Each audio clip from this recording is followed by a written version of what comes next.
Hi, and welcome back to Kanji Master Day 2. Thanks for joining us. I've gone through and highlighted the 100 kanji that we learned yesterday. It's already a huge start, it's massive. I'm looking forward to moving forward. Looking at the board, I can actually see a ton of kanji that are just like duplicates of kanji that we already have, plus a small thing. So I think we're gonna have a really easy time of it in the first couple of weeks after yesterday's efforts. So I'm excited to get started. Let's do it. Okay, straight into it. As I said, these kanji today should be really easy because of all the kanji that we learned yesterday. These are all going to be built upon those. Straight off the bat, we had the kanji for tree yesterday, which appeared in body and rest. I think there's one more. Anyway, this is just rin and hayashi and shin and mori, and these kind of mean like grove, I guess, 2 trees being a grove and 3 trees being a forest. So, I mean, that makes a whole bunch of sense if there's a bunch of trees together. When you're drawing them, you just draw them as the trees you normally would. So that's it. It's 2 trees next to each other, and mori is the 3 trees together, 1 on the top and 2 on the bottom. And that's it. Dead simple.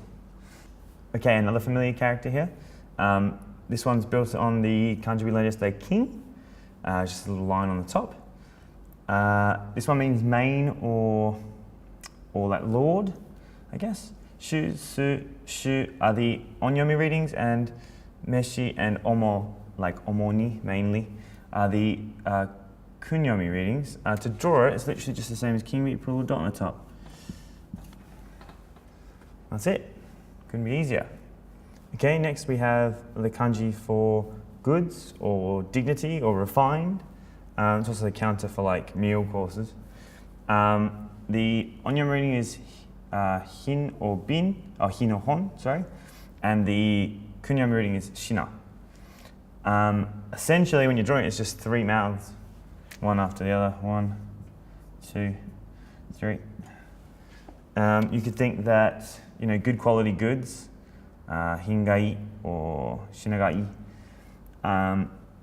good quality goods would be very popular, and therefore everyone would be sticking them in their mouths. Or that you need a lot of goods to feed many mouths.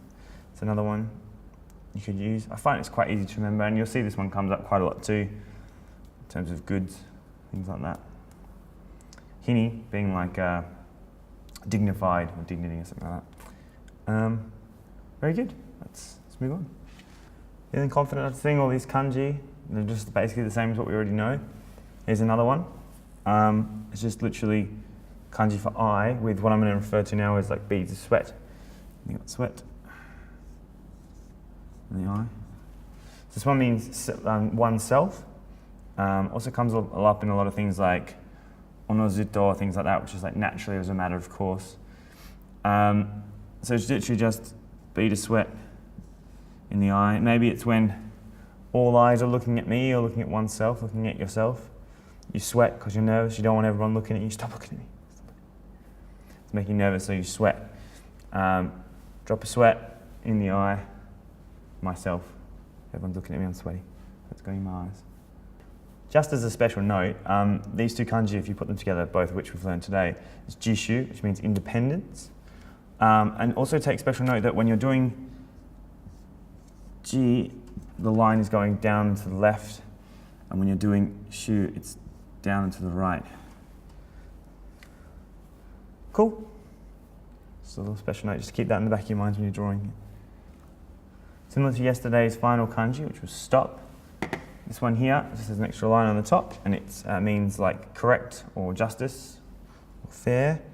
You're just drawing it, it's literally just draw a 1 and then put stop underneath it, which you remember as someone saying stop with the kid behind them. Maybe it's correct to do that, maybe that's justice as, you know, number 1 guy, the number 1 person, always says stop when the person behind you finishes. Tadashi, or tadasu, the verb form. Masu, sei, and sho are the onyomi readings, like seikai, or sei as in like true or regular. And that's it. These are all so easy today. They're just literally one small addition to kanji we already know. Next. When I first learned this kanji, this was the kanji that made me appreciate how nuanced the creation of kanji is and how logical and sometimes quite beautiful the meanings can be.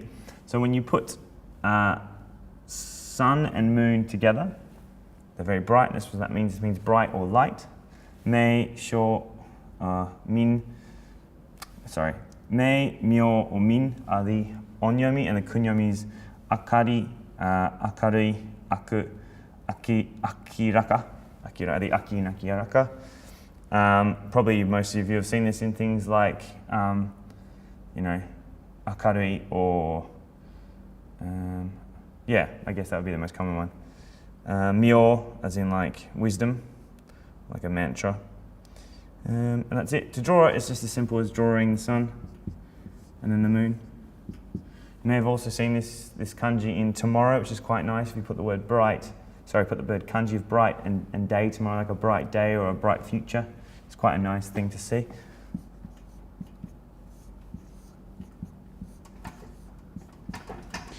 Ashita. Probably a lot of you have seen that one before.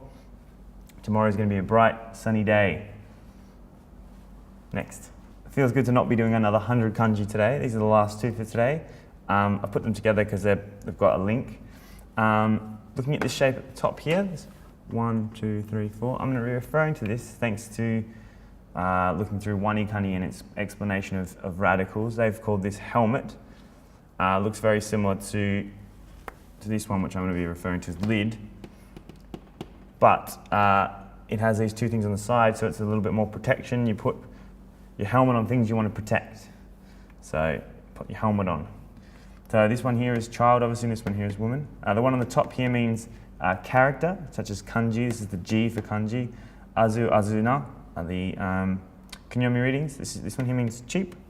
It's discussed before. For some reason, the woman symbol for woman is inside there. An, or yasu, yasumaru, yasuraka. It's the yasu of all those.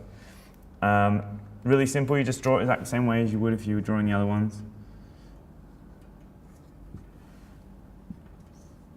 Ku no ichi. And that's it. All there is to it. Looking back through the footage yesterday in my delirious state, I did notice that I made one mistake in terms of this kanji in death. When I drew it on the board, I drew the line at the top last, which is actually supposed to be drawn first. I just wanted to make a note of that, just in case anyone was confused. The stroke order would be top, and then you went ta, and then the hi, adai and tahiri. I made a few other mistakes, I guess, in terms of the way sometimes when I would draw them, I'd draw lines from left to right as opposed from left to right. Please ignore that. And obviously, I'm guessing you're supplementing this course with other references, like whether it be Wanikani or Memrise or any of the other fantastic YouTube channels which I'll be naming as we go through, a lot of which have inspired me to actually start this channel and start studying kanji more intensely. Anyway, that's it for today. I'll see you again tomorrow. What are we up to now? It's like 109. Flying through, 2 days in. See you tomorrow.